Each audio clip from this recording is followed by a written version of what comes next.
entertainment, insights. Don't take life too seriously. Welcome to Brainski Unleashed.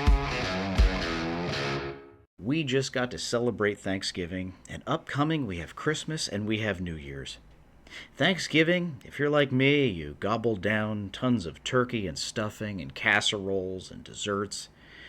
And coming towards Christmas, well, I'm sure most of you will be eating ham, sweets, and candies and pies. For myself, I go with the kosher shrimp and lobster sauce and pork fried rice. When we're not celebrating those holidays, and don't forget New Year's, we eat on New Year's and drink too. But when we're not doing that, we're also going to and from work, and we have our Christmas parties, holiday parties. We have sweets that are constantly being brought in by people. Maybe clients are sending you fantastic treats. Ours do sometimes. And then, of course, there is the Wendy's 4 for 4. See, Wendy's, you pass every day and there's your lunch, and that's the greatest deal that was ever conceived by any corporation or fast food chain. And with the Wendy's 4 for 4, naturally, if you're like me, you're going to get the diet soda because you are going to control that weight with that aspartame, because aspartame is fantastic, right? And then you have to get in and out of your car, and magically you notice somehow your car seat is starting to conform to your fat ass. Well, what a great time of year to bring on a very special guest. Someone who really eats clean, someone who is physically fit, physiologically fit, low stress, overall great person, great sense of humor, someone who could remind us of the things that we probably should be doing during this season versus many of the things that we probably shouldn't be doing, but it's normal for us, so we do it anyway. Welcome to the show, Stephanie Shorr. Stephanie, welcome to the show. I am so happy to see you, happy to talk to you. There's so much that we have to go over given the time of year, and I'm just so thrilled because you're one of my favorite people, one of the nicest people I know. Welcome. Well, thank you so much, Tom. It's an honor to be on your podcast. I'm very pleased you invited me to talk about health and wellness. Yes, yes. So in my intro, I talked about how we are in this period in the year between Thanksgiving and Christmas, and how I'm not sure, but I believe it's not just my fat ass, but there's probably thousands and thousands of other fat asses that are getting fatter during this season.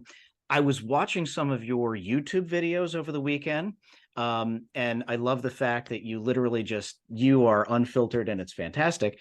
One thing that caught my eye was sautéing without oil. How do you saute without oil, and why? And let's kind of go into how can we eat healthier in this season? So one of the big problems I think that this entire country has is that so many things are cooked in oil. And I had a health scare last year, and I had to live without any oil, any fat, any animal products for a while. And believe me, I felt like an alien to try to go out to eat and have something without oil. And a lot of times the quality of the oil isn't that great. They're not doing, excuse me, extra virgin olive oil, organic, usually in preparing your food. A lot of times it's vegetable oil. And a lot of these oils are very highly processed, and they're refined with a lot of chemicals. And it's just not your friend to your body. What it does in your veins and arteries, I kind of thought, well, yeah, oil will make it slippery. Does the opposite. It makes it sticky. And I think that's really a big contributor to a lot of the heart disease that we have in this country, is the amount of oil in our diet. So as part of what I did with my no fat, no oil, no animal products, and at first I didn't know what to eat. I mean, not even nuts or avocados. And the point of that was to get my heart lipid panel as perfect as possible. It did that, and I'm not recommending it to anybody unless, they have some kind of serious heart issue and their doctor agrees to try to do that, because we'll talk about that for a second. Dr. Caldwell Esselstyn has a book, Prevent and Reverse Heart Disease, and he guarantees you will not have a heart attack if you can get your cholesterol below 155 and your LDLs below 80. And the way he started his program was back in the 80s. And I was always amazed it wasn't given more people to know about it. But he started with 23 people at Cleveland Clinic, and he took them home. These people had been sent home to die. They had had all kinds of procedures and surgeries, and there wasn't any more they could do. And he put them on this no fat, no oil, no animal product diet. And the ones who complied with it, it's not easy. They did okay. I mean, they lived. Is there flavor though? I mean, that doesn't sound like a very fun diet. Well, I mean, and I'm not recommending it again. This is something you definitely talk about with a doctor. But after I got over the initial shock of being an alien, because that's what it felt like, and you go in the restaurant, and my daughter had just come home. It was kind of in the middle of COVID. She'd just come home with two of her friends, and they were living with me. And all of a sudden, I have to be the one at the table, like that movie, where she wanted That everything one. aside. That was me. That was totally me. But I acclimated because I had had a diagnosis I didn't think was true, and I wanted to make sure I was putting myself in as great a position as possible when I went to have the test retaken. And I was fine. I knew I wasn't sick. But to get to that point, I developed recipes, and actually Caldwell Esselstyn's wife and daughter have cookbooks. His son's a fireman who's done a lot with diet for firemen who eat a lot. They're in the firehouse for 24 hours at a time. He even has a line. I'm sorry, I don't remember the name of it. It's called something like Red Engine or something. And he has some foods that have, now he's a little more lenient, like he has avocados in his cooking. Okay, so that after I went through that, my lipid panel was magnificent. I couldn't really sustain it because I'm an O blood type. O blood types are more like cave people. And I started eating meat again. And that was, so now what the way I think the healthiest way to eat is, and we'll get back to the oil in a minute, is I mean, we're basically not much more highly evolved than when we were as cave people. We think we are. Our brains certainly seem to be, but the foods that we're eating, our bodies can't handle, and that oil is one of them. So my wife and I at one point did the keto diet, and I mean we've tried many different things. I have to say, at least on keto, and some people will tell you or have told me it's the worst thing that any human could ever do to themselves. I eat at Wendy's, so really the keto diet sounds pretty great. But I felt so amazing. Like I've never actually experienced anything like it before, where my body just felt so good. I didn't have any bloating. I didn't have any indigestion. My acid reflux went way down to where I didn't even need to take omeprazole. I had energy, just unbelievable energy.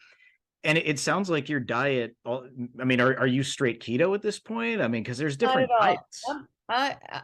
I call myself, I'm an opportunitarian. Ooh, I mean, we live in the land of plenty. You're constantly confronted with opportunities to have really delicious food. At least it seems like, it seems kind of like a normal situation if you're fortunate enough to have, funds to buy food and things like that. But I don't deprive myself, but at the same time, like for example, the other night I made sea bass for dinner and I had it on steamed kale. Perfect dinner. A lot of starchy carbs don't really work for me, even though, there is value in carbs. But I think part of the problem with a lot of people with bloating and things is too much carb. So if I can have a meal with just vegetables and a protein, I feel like that's like a keto kind of meal. But I'm not like religiously all day keto. At any rate, my daughter made chocolate chip cookies that night. And that was really hard for me to resist. But it's so interesting because I really felt like I wasn't addicted to sugar anymore. But I mhm. had one of those and I wanted another one. You don't get full from that. And that's No, where the damage is. yeah, Your you hormones don't. do not kick in. I think it's the cave person thing. It's like getting ready for famine. And we're not going to have a famine anytime soon in this country. But our hormones have not caught up with our highly developed processed foods and things like that. So Yeah, take it from somebody who can't stop eating Pop Tarts. Once I start, it's this endless package. It's the most amazing thing. So addictive. Bad for you, we all agree, but they're and so good. people say that with like a sleeve of Oreos. You can't eat just Oh, one. yeah, You can't eat duh. one strip. So I kind of keep those foods out of my house. But I do have things like pistachio nuts. So I think I'll just have one pistachio nut. I want something a little salty and it's a nut. But then all of a sudden there's a whole pile of pistachio shells, in front of me. I don't even realize what happened. So And what should we do? How like what advice? Because you basically took yourself from quasi normal American diet to you got to be kidding me restrictive diet to now it sounds like you found this happy place. How do we generally get to a happy place? Like as a general population that's addicted to say, Pop Tarts. so number one, anywhere you have sugar like Pop Tarts, you need to get that out of the house. Damn There's it. no reason to have it in your pantry. I mean, we could do a Zoom call and I'll go through your pantry and Oh refrigerator. God, I'm I'm going to be serious. embarrassed.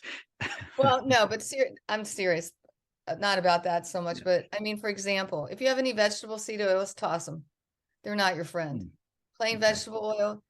I think what I'm doing now, and this is based on my research and all that, we have some great thought leaders out there. I mean, their podcasts are amazing. Dr. Pradeep Jamnadas is an Orlando cardiologist, and his YouTube videos on fasting, that's what really brought to my attention that we're really more like cave people. Because when he talks about fasting, I don't know if you've ever fasted, and I'm not saying, anyone should. I mean, that's definitely another doctor thing. But I did try it, and one of the reasons I tried it, and I think this is kind of interesting, the first 12 hours you're burning up your glycogen when you're fasting. Everyone knows that. The glycogen is stored in your muscles. The second 12 hours you're burning up recycled protein that your body's making all the time. And after that, now we're at 24 hours for most people. Some people start a little earlier, but a lot of people at 24 hours, they start producing stem cells. Their body produces their stem cells and growth hormone. And then you're going to autophagy, and then your cells start cleaning themselves out. Now, the keto diet is kind of like that a little bit, but this is really very much more along those lines. And then I made it to 60 hours, and then it was like too much for me, and I stopped. But the day after that, I ate light. And the day after that, I had more energy than I can ever remember having in my life. And I think it was because one of the problems I think with our diet is that we eat. Here's another thing to think about: the frequency of our meals. We Mm, eat 3 meals a day and snacks, yeah. and then we eat late at night. I can tell you one thing: if you stop eating 3 hours before you to go to bed, that'll help your weight right there. If you can like eat nothing else, maybe drink a little bit of water, and that's another thing. How much water are you drinking? Enough water. A You are lot of really people stealing don't. all the joy out of my life right now. But I know I Well, have to make a okay, change. so let's talk about that. So say you could do something, you have a joyful moment, like someone invites you over and they make the best dessert, that your favorite thing in life. Moment, I have So a joyful maybe, hour. so maybe if you eat that and it's the holidays and you rationalize, I mean, I'm very good at rationalization myself, being an opportunitarian. I don't like to Mm, miss. But I would say the next day, maybe skip breakfast. okay. Let your body fully digest. Maybe even, start eating later that day. Give your body time to really fully digest, and make sure you're exercising, especially if you ate too much, or you ate something you shouldn't, then make sure you like maybe if you just walk every day, maybe a couple times during your walk as fast as you can, get the heart rate up. Hmm. Okay. So it's a matter Damage of you control, may be damage control. indulging yourself, but after you've indulged yourself like a champion, then you might want to underdo it and add some exercise. Well, be a little bit accountable. It's your body. If you don't Yeah. take care of it, where are you going to live? You don't want to be sick when you're older. A lot of people are sick in the last couple of decades of their lives, and they're on procedures, and they're taking all kinds of medications, and they're in pain. And I think it's the choices we make when we're younger. For most people, and not everybody, obviously, like sometimes, they say the genes are 20% of your health and 80% of your choices. So I really think if you have a propensity to heart disease, everyone in your family had it, and you're eating a diet and your lipid levels aren't good, Yeah, full of oils. Yeah. well, I mean, your blood work. So Okay. talking about oils, the ones that I recommend that I think are okay are olive oil, but not heated.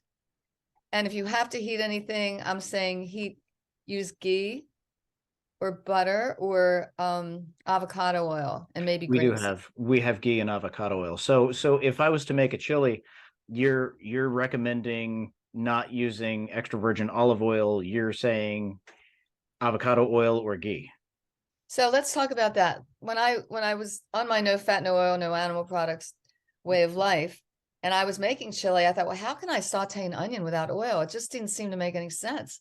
So what I did, I used vegetable stock. Organic vegetable stock's cheap from Whole Foods. It's a couple bucks, Hmm. and that's what I used. And I thought this was a wrong assumption. I thought, well, I'm cooking it in vegetable stock. It's not going to like stick or burn or anything. The oil would do that faster.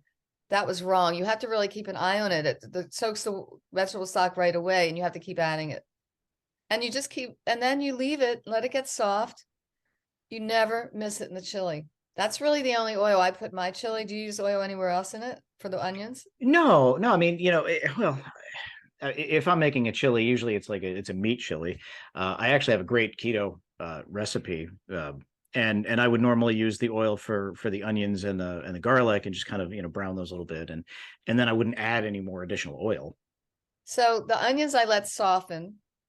I let the onions soften and, in the vegetable stock. And at the very end of that, I'll add the garlic because it's going to cook for a couple hours. You don't really need to saute the garlic. It's going to be That's fine. true. That's true. Yeah. And then the meat, you usually take the onions out and you cook the meat separate, right? You brown Yeah, it. yeah, yeah. So what kind of meat do you use? Do you use grass fed? I would recommend We that. do. Like, Even though I may love Pop Tarts, my wife and I do get uh, farm fresh, grass fed, all natural, perfect. regular cow, not industrial cow type beef. Like the best you can find. I mean, I And then will I'll complain even that the go. industrial cows actually do taste a little better, in my opinion. But I know that the natural cows are much better for you. Right. And I think the bison, like Whole Foods has a bison. I've That's I've never good. I've never actually gotten that. Believe it or not, we actually get ours from a farm, a local farm. It is literally just that close, and we get our vegetables, our meats, our milk. Our kids love raw milk. I don't know what your opinion is on raw milk. I know some people think it's the worst thing in the world, but I mean, they love it. I hate milk. I've always hated milk, but even I can stand raw milk because it actually doesn't taste too bad. So let's talk about milk for a minute. That's kind of important. So I think adults shouldn't have any kind of dairy None. because it's for children. It's What do you put in basically your for frosted children. flakes? Um, I don't have frosted flakes. I mean, I'm hardly even eating oatmeal anymore because of the lectin. So basically, I've been recommended to eat buckwheat, so I'm still trying to deal with that. Basically, I try to do not gluten-free oats. Okay. Working on doing that, but no processed cereal at all, ever. I don't buy it. It's not my What? house. Now I Lucky used to Charms? never. No. I'm Oh. sorry. Oh my God, your pantry doesn't want to see me. Ah. But talking about the milk, so let me tell you what I work with a brilliant hematologist in California, and he said, I told him I was having this great breakfast. It was goat's milk yogurt with Mhm. walnuts and honey. Delicious. He goes, drop the yogurt. I said, what do you mean? It's fermented. Why drop it? He says, because dairy has a lot of hormones and you're not going to like what they do to you. I'm like, Mm. Never thought okay. about that. I never thought about that. I mean, I Yeah, don't drink a lot of milk or have too much dairy anyway, but I just never thought about the hormone aspect. right. Exactly. And I mean, the milk is made to grow children, baby calves. Hmm. And maybe we can translate that. I mean, what I liked about goat's milk better than cow's milk was I had read, and I'm not staking my life on this, but I read that the cell size of the goat's milk was more similar to humans than the cow. And it Hmm. just seemed to be absorbed better. But, everyone's different with that. I had an ice cream addiction when I was in high school, and that was my major food group. So that's another addiction. It's the sugar, Oh, the ice sugar, cream. fat, the sugar and fat, or the salt and fat. The whole country's addicted. And look at our country. God, look at I me. I represent the country. Well, I'm everybody. not really. I mean, not really. I just saw recently a picture of people waiting in line for Star Wars movie in the 70s, and not one I person was saw that. overweight. I saw And that. you And they saw were that all other one? standing. Right, and they were all standing in line, lean, all lean. Yeah. And the next one, they're all overweight, sitting in these folding chairs. That was hilarious. Have you seen the movie Wale with your children? I have fascinating movie. It really Right? has like the kids see it one way. As an adult, it's a very different movie, and it's disturbing. Exactly. Actually, it's a very disturbing movie. I saw it with my grandson, and I found it the same. I thought, this is where we're headed. These Yeah, people, big fat people in these recliners. I'm that guy. No, you're not that guy, Listen, but I'm on the road to taking up two seats in an airplane. I'm working on it. One of these days, I'll get there. I'm just kidding.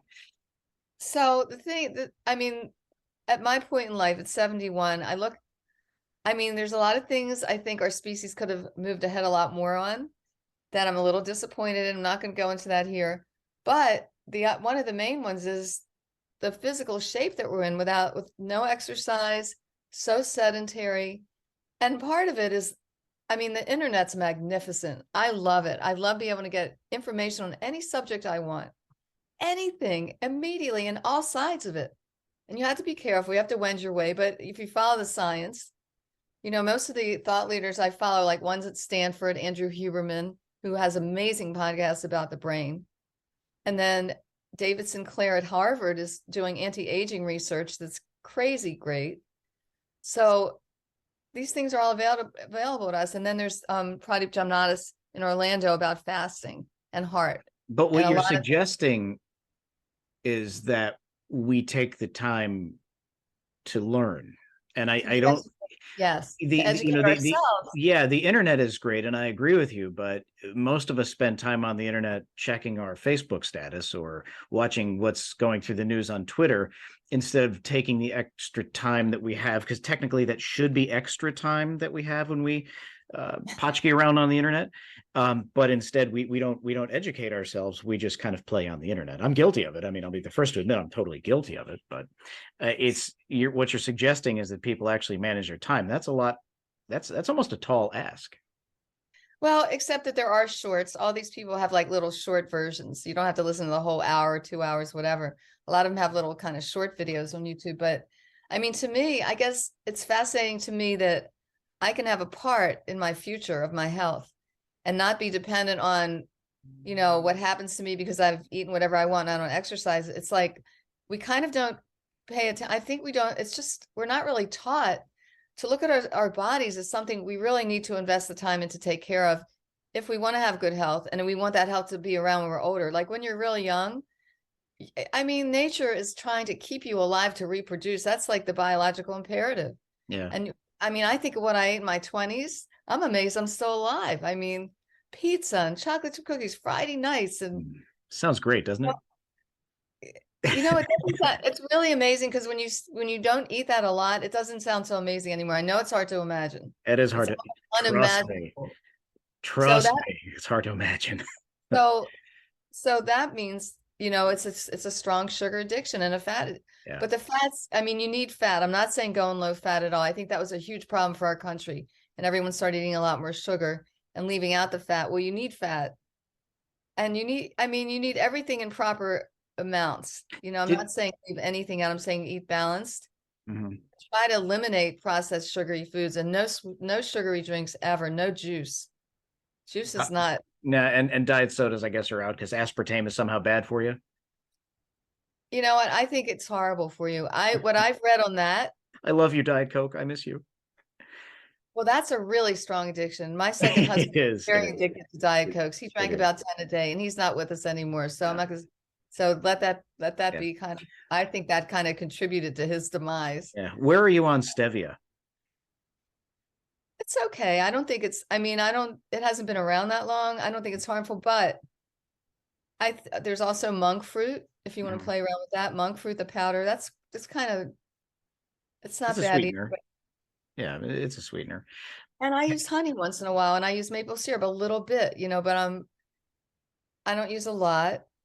And yeah, it's just more the addiction, the Yeah. processed food addiction. So Yeah. I would start if I was going to eliminate one thing, I would eliminate deli meats. Oh, killing me. Deli meats usually have nitrates. They're not a friend to your stomach. And the artificial sweeteners, I have read, and I'm going to find the book where I read it in because I'm not coming up with the name of it or the writer, and he's a brilliant scientist. He said that the ingredients in diet soda, the fake sugar, Mhm. makes your brain cells die, like Oh, apoptosis, cell death. oh, oh, So yeah. No, I gotta stop that. My that is wife, really my crazy. wife got us. My wife basically did get us off of diet sodas, although I still love Diet Coke. Does it tell me if it tastes good to you? I could never get over the taste of it. There's Diet Coke and there's Diet Pepsi. Now, being as though I'm fat, I decided if I drank diet sodas, I must therefore get thin, which is a complete and total lie, but that's fine. The opposite. It does the opposite. I will say Diet Pepsi is actually preferred, but it's not as as readily available depending on where you're at. I fly a lot. Most airlines have Coke products, so if you're up in the air, I go for the Coke product. God forbid you drink water, right? But yeah, that's a tough one. But my wife actually started getting these stevia sodas to try and Interesting. get us off of the aspartame. That's a good way And to do it. That's a I good way. find that stevia tends to, well, it's like coffee for most people. It gets you going. So that was one reaction I didn't expect because I wouldn't normally get that Really? reaction. Yeah, I You wouldn't get felt that it was reaction so much stimulating? from diet sodas. You felt it was stimulating? The Oh sweet. yeah, it's I have it 100% evidence after testing. Yes, that does work very well. And what is it? What kind of soda is it? Is there any caffeine in the soda? There is caffeine, but I did some research on stevia, and I guess it's sort of like a bit of a natural laxative, which I didn't expect. So here you are drinking this soda, thinking, hey, I'm going to get myself a little caffeine because I hate coffee, and next thing I know, I'm heading to the can. Like wow, this is like every day at the always Well, after this can. Why is that? And I started to research and went, oh well, that could be why. so I would say look at your amount of water you drink because it's really important to stay hydrated. And if you want Okay. to start losing weight, make sure. Well, current thought is half an ounce for every pound of body weight. Half an ounce for a pound. Okay. And that's, and if you're active, maybe Right more. back If in my you're not. head. Okay. Okay, so I'm like 115. So about 60 ounces. Show off. I'm only 5'4" too. Beautiful though, absolutely beautiful. Right where you need to be. So, so I don't really consider you fat. Why do you have a self-image of Oh yourself? God. I mean, first of all, it's a lot of humor. I, Okay. I I am overweight by all scale standards, but I wouldn't say I'm like morbidly obese. Um, No, not at all. if you compare me to say your average European male at 45 years old, I look like a truck. But the average American girl, I'm bringing sexy back. I look so good. Exactly. That's a good way to look at it. Yeah. And actually, the Europeans I've spoken to lately, one woman, she only eats one meal a day, and she does not have an ounce of fat on her body, and she swims. Now that's like not quite enough for me. I'm Yeah. where I am now. I'm doing intermittent fasting. Like my last meal will be 7:30 will be over, and then I don't eat again. Well, I have coffee in the morning with a little bit of coconut creamer in it, and I have a little bit of coconut yogurt, and I'm using something that David Sinclair recommends for anti-aging and for health, and it's NMN with resveratrol. And it's pretty controversial. It's all kinds of stuff online about it, but I think it's a pretty good combination. I like supplements a lot, but Yeah. again, that's something you do with a doctor. I work with that's another thing. I think if you have a medical professional that's part of your team, the team being you and the doctor and your family, and that's how you really stay and get healthy, I think. Some of What do that you depends on the that, doctor, though, because there are some doctors that are just, all about prescribing the latest pill from a sales rep that stopped by. Nothing against sales reps, by the way, but um, then you have other doctors who kind of look at people from a more holistic viewpoint to try and help them for their whole body and not just simply what pills would solve this ailment or that ailment. So I agree. Well, I'm lucky. I'm the doctor that I have is about finding the cause. Most doctors are trained to treat things with procedures and prescriptions. Right. That's what they learned, and a lot of them only had one nutrition course in college. And I mean, it's Is really that funny when average? I don't know. Is that average? It's just one nutrition course for a doctor? that's what I've read, and I can't even say it for sure because I've never been to medical school. I'm not sure what's going on with it now. If I there's think any MDs that are within the sound of my voice, would you mind contacting me, either posting a comment or looking me up? I would love to know what kind of actual nutritional training doctors get in medical school. It's a great question. and is it changing? Because Yeah. it has to be. At any rate, my doctor is more about determining cause rather than treating symptoms. Okay. So that's where we go first. Like, what's causing it? And I think then you're like part of a team, and then you figure out what it is so you can remove what's happening if possible and do something else. Like, for example, I had mercury toxicity. I had a lot Wow. of fillings, and whatever, it was determined I had that. And the way he determined that was I went in, I had a bad reaction to some seafood I'd eaten, and he said, well, I want to test your liver. So we sent this I think it was urine, blood, and saliva, and it was sent off to a company who sent back a 24-page report on the health of my liver. And we determined that the phase 2 of where it detoxifies wasn't working smoothly. So I started doing chelation. And I'm just What saying, is for those of us like myself who have absolutely no idea what word you just used? What is chelation? so chelation is something at the time people were doing it a lot to get calcium out of their arteries. Okay. It's an intravenous treatment where you get Oh, a drip of a okay. chemical. And I don't want to mess the letter. I think it's EMTA, but I'm not positive. And you sit and you have this drip for like an hour or so, and then you do it for a period of time. Like maybe I did it for 6 months, every 2 weeks, something like that. Hmm. And then you test again. And I also had my fillings removed.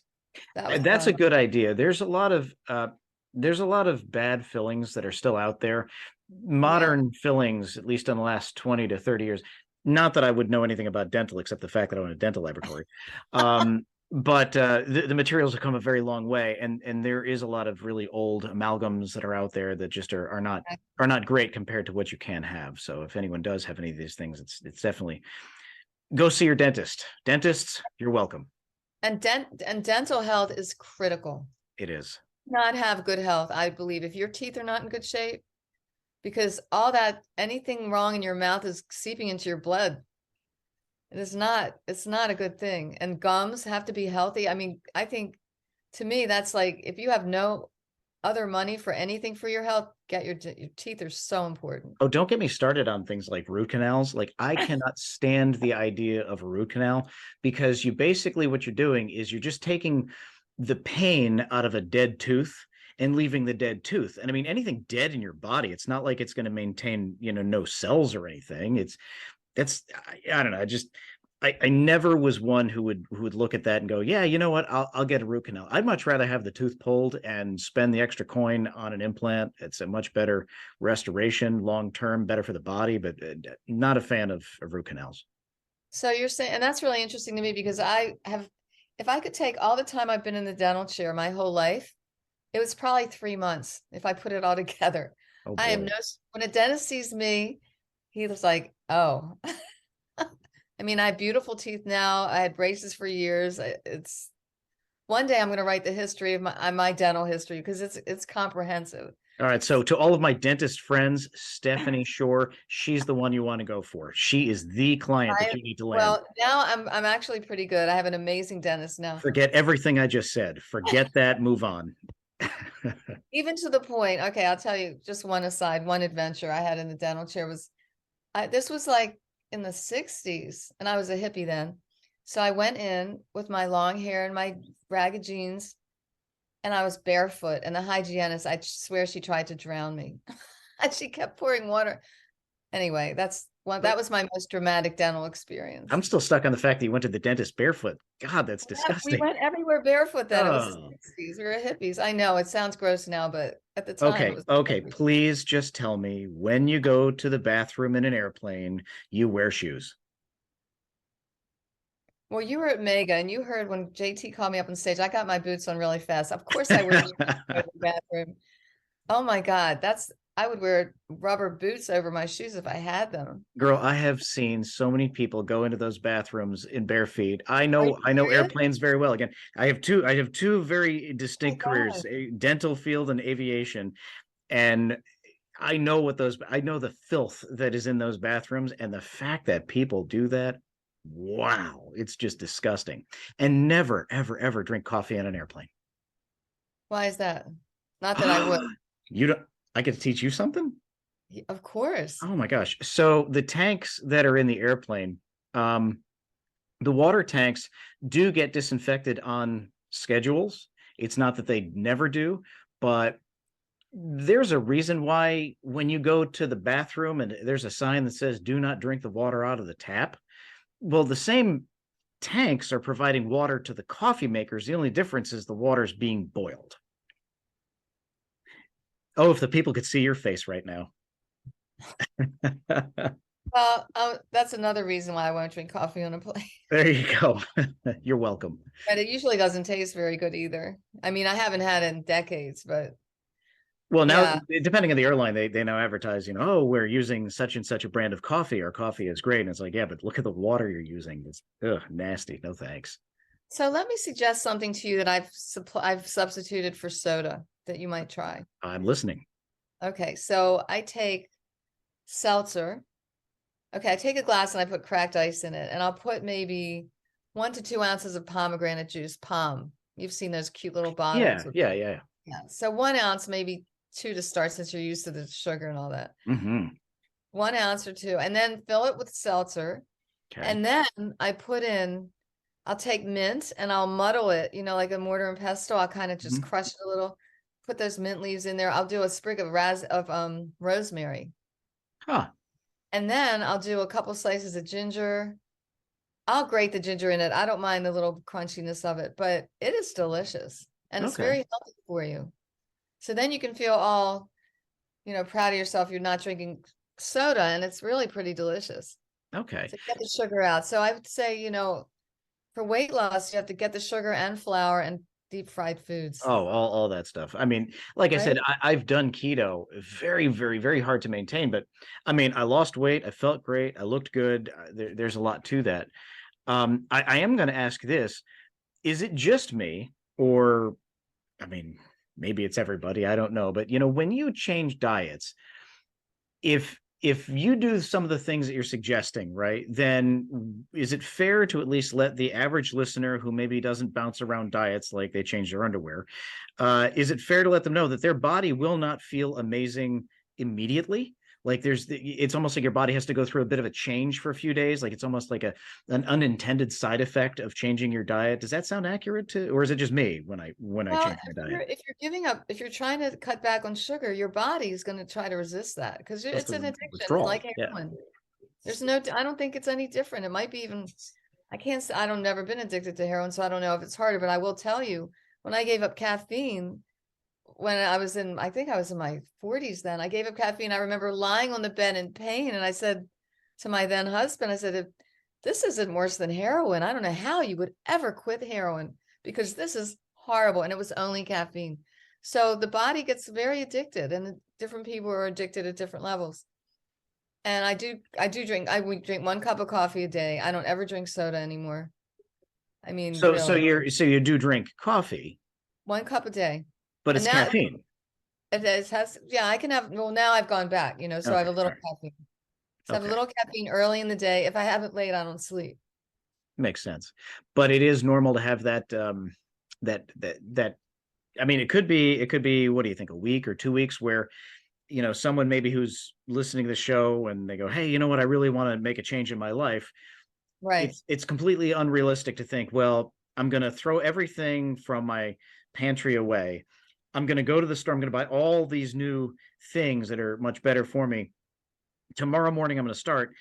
You know, 3 days later, they don't feel completely dramatically different, and so they go back. I mean, I think that's one reason why a lot of people quit. What's a realistic expectation, in your opinion, as to give yourself, what is it, a week or 2 weeks to really kind of settle in? Well, I think to do something that dramatic is setting yourself up for failure Okay, because you're trying to do too much at once. I think if in respect to your body and your psyche and everything, small changes are better to try to start developing better habits. Like pick one thing.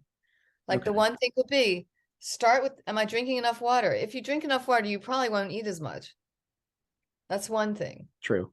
And then with that being said, I need to also say I'm not an advocate of drinking a lot of water while you're eating, especially if you're over 30, because it diminishes your digestive enzymes and everything and your acids in your stomach. You don't want to dilute that. You want to digest your food. Causing reflux, possibly.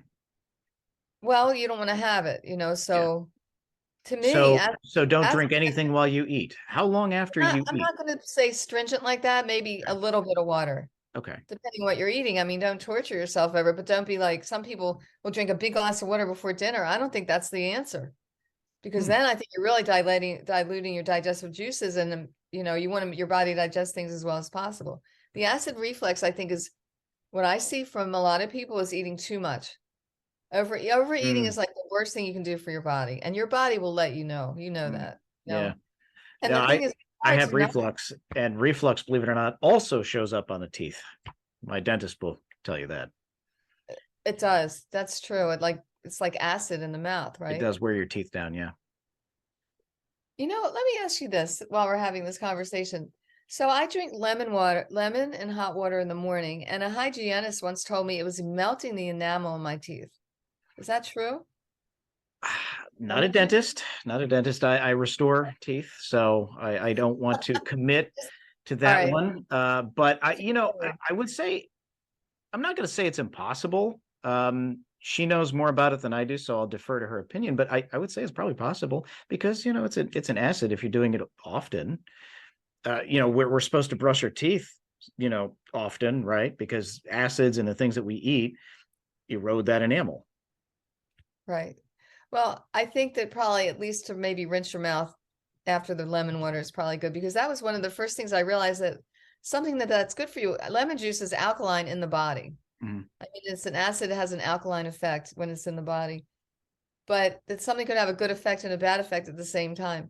That's another thing with key. I'm not recommending eating a huge amount of animal products either. I think it's good to have, I don't think it's good to be all plant-based. I don't think it's good to be huge quantities of meat. I think the body isn't really equipped for that. I think back to the cave person, protocol, we weren't great enough hunters to get meat 3 times a day. But we'll eat eggs for breakfast, a hamburger for lunch, and fish for dinner. That's a lot of protein. That's a lot of animal protein, I think. Were we eating grains back then? Not at all. I mean, I No. don't think. Not at I mean, I first. can't imagine a caveman's walking around after eating whale blubber and going, "Where's the nearest wheat field? I'm hungry." Right, exactly. I want to grind some wheat up and make Right. make a tortilla.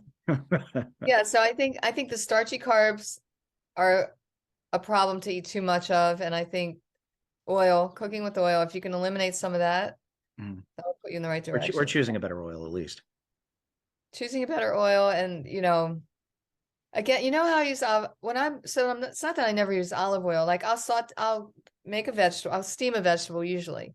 I'll steam it, and then at the end, when it's already cooked, I'll just drizzle some olive oil on top. So you get that flavor. Olive And actually, flavor. when Yeah. I'm roasting vegetables, because Brussels sprouts are so amazing with coconut oil. So now I cook them in vegetable stock, I roast them, and I keep adding the vegetable stock, not like drowning them, but just keeping them moist. And then at the very last 2 minutes, I'll put some coconut oil in there and cover them with them and just let them, just so they're amazing. Okay. Now, do you have a cookbook that you've written yet? No, actually, You but I have a lot should of make recipes. one. You I do should have a lot of make recipes. one. Yeah. Yeah, I'm Uh, gonna work. That's a as good I, idea.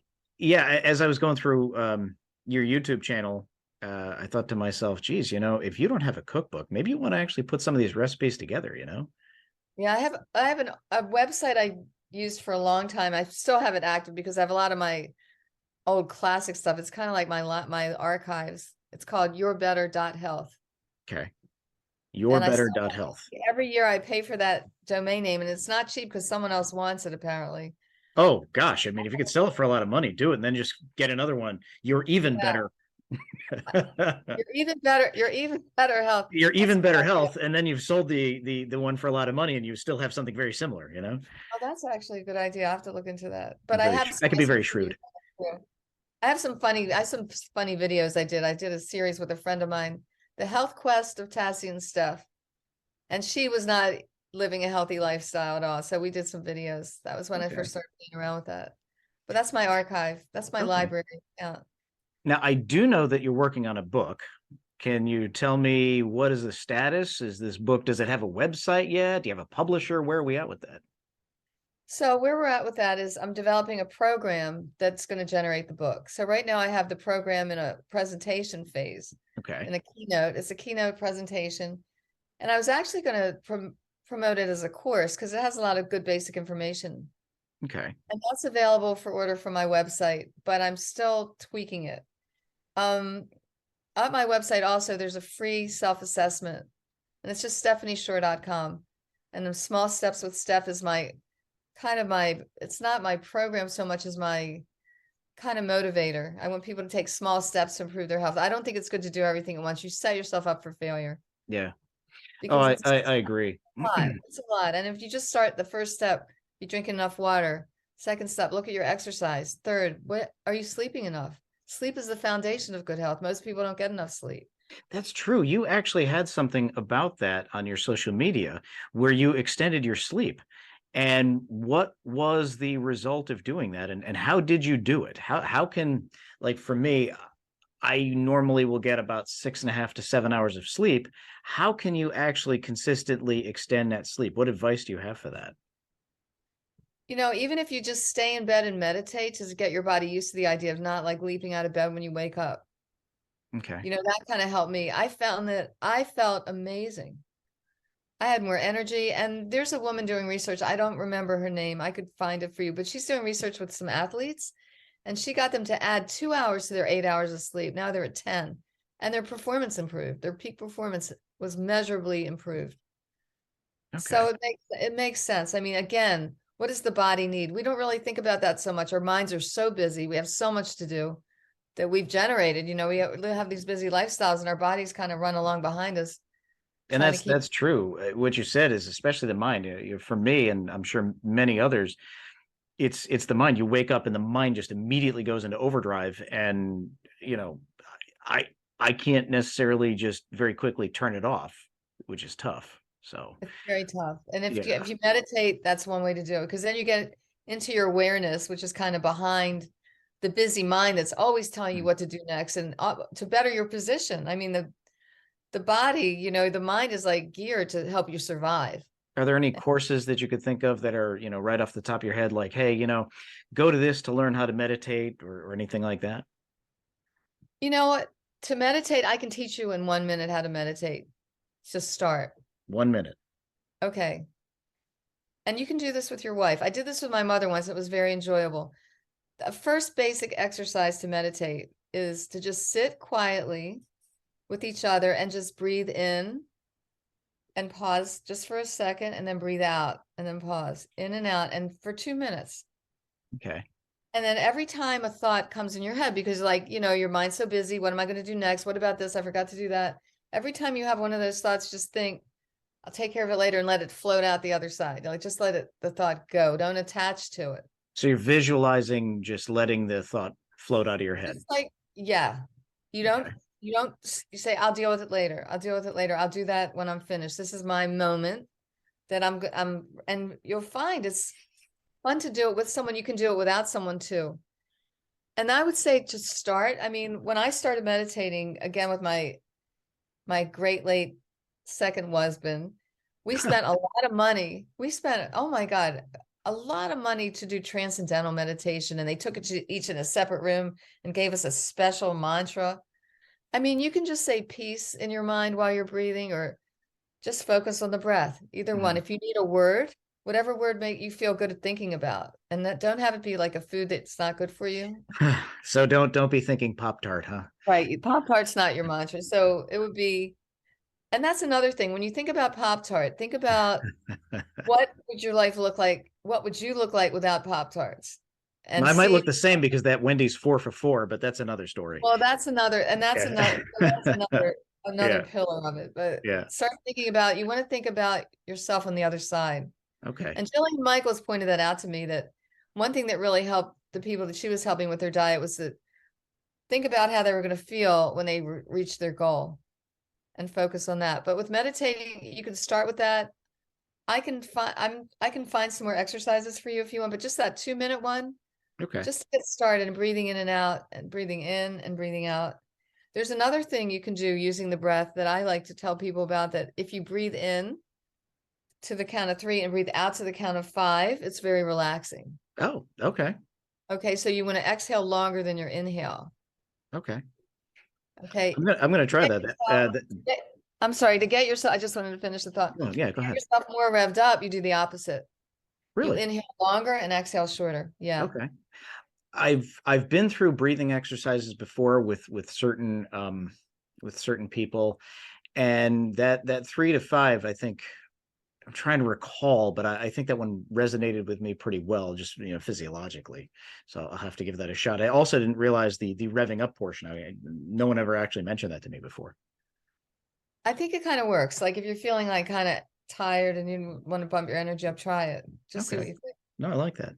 And you can Well, even do those numbers of inhale and exhale when you do your 2 minute, when you do that by yourself or with somebody. okay. And you're just doing this seated, just quietly by yourself, seated.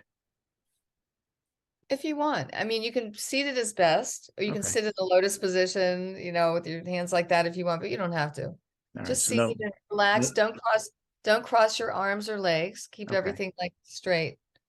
You don't cross your ankles either. Everything should just be, straight out. So everyone who's never meditated before, you can at least verify that a long, calm hum is not required. Not at all. Not at all. No, Okay. not at all. All And right. but I think the other thing that I think everyone really needs to focus on is making sure they have enough physical activity in their lives, because that's a big issue. I believe And that. that's And and I'm that's the guilty of division. it, but I believe you're right. Yeah, I think cardio and strength, you need both, and flexibility. Okay. Well, we've probably run over on time, Oh, which okay. is shocking actually, because it doesn't feel like that. Yet I cannot thank you enough. I feel like I could actually talk to you more, and we may have to go another round. Okay. It would be my But pleasure. It was because very enjoyable. I mean, Thank this you. is highly informative, a lot of fun. Before we go, uh, uh, how do people learn more about you? You've mentioned your website. If you want, go ahead and that's stephanieshorr.com. That's SHORR, right? Or they can hook up with me on any one of social media. I think I'm Steff Shorr on Facebook and And that's Stephanie. STEFF on Facebook. Let's make life confusing. SHORR on Facebook. Yeah. Okay. And are there any other projects that you're working on that people should be aware of?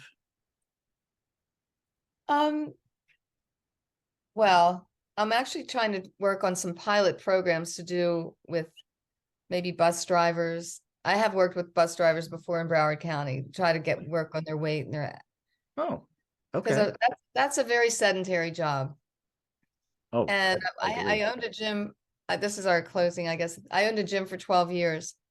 And the insurance companies were brilliant at that point by giving free gym memberships to everyone who was at the school board, which is 30,000 in my county workers. And a lot of people joined the gym. So we ended up working with a group of bus drivers and improving their health. And I had the biggest winner competition. That was when the biggest loser Hmm. was going on. I thought, well, these people want to be winners, so have the biggest winner. And it was actually very successful. I like to work with groups as well as one-on-one. Okay. And people can contact you. You also offer, I assume, one-on-one nutrition and health counseling and I all do. that. I do Okay. coaching and I can be a mentor. Some people text me every day, Okay. and especially to get started, because it is a big change. And we're really not, at least I wasn't really taught how to take care of the body, Okay. like what is right for it. And I think everyone has a different nutritional and exercise quest to figure out what's the best for their body. This is And true. sometimes you need a coach. And that's another thing. Like we invest in coaches for our business. We need to invest in coaches for our body if we're not where we want to be. And we want to make sure our health is good when we get older. Amen to that. Yeah. And then do you have any final thoughts at this point? I mean, this has been a great interview. You've shared actually Oh, a lot of wisdom. Do you have any final thoughts that you just want to make sure that you get out there and people should know before we sign off and then have to get you on the schedule to do it again sometime? I would say seed oils, no good. Eliminate sugar as much as you can. Very highly processed, both are highly processed, and white flour. And you'll find your weight starts dropping. Just those three things. And it's not going to be easy because they're in everything. When you eat out, ask for less oil. I ask when I go to have Indian food, I always write less oil. And if they take me really seriously, I've noticed it doesn't taste as great. But You're paying for so that. it's actually it's a lifelong quest, Yeah. Okay. to know your health, and to be patient with yourself and do small changes. All right. Not Well, everything. we with going to a restaurant, I'm just going to interrupt real quick because we all go out to eat, and you just keyed on something, and I realized it was your final thought, but I want to roll back real quick. I mean, we all eat out. What are we supposed to be saying when you go to a restaurant? Just Well, it's no what you oil? order. It's what you order too. Okay. I know French fries are delicious, but they're not your friend. So you can't get French fries without oil, I assume, right? No, of course not. Because it's deep fried. So anything deep fried is a Stay away. dumpster fire in your body, honestly. Damn it, So Wendy's. have that rarely, and have that as a special treat, not have it like French fries every time you go out. And honestly, I know it's really hard and they're so delicious. You have children. Oh my God, it's so uh, hard. uh, Well, well, maybe you make French fries at home and bake them. and bake them. Yeah. Yeah, They're yeah, delicious. And sweet potato fries. they are You know, good. that kind of thing without I'm sorry, I'm just saying. So if you don't, I mean, once in a while, nothing's gonna kill you. I don't think. But just think, I mean, how many times a month do you eat French fries or chips? How many fingers and toes do you have? Right. So maybe I would start there. Probably. Okay. Well, again, thank you so much, Stephanie. My pleasure. It For was. And for anyone that would like to reach out, I highly recommend reaching out, talking to Stephanie, whether it's through coaching or learning more about her, or visiting her on social media. She's a fantastic resource for all things health. We mainly talk mostly nutrition on this particular podcast, but she's a wealth of knowledge and a wonderful person. I thank you again so much for joining, and I look forward to speaking to you soon. well, thank you so much for the interview. I really enjoyed it. Thank you, My Tom. pleasure.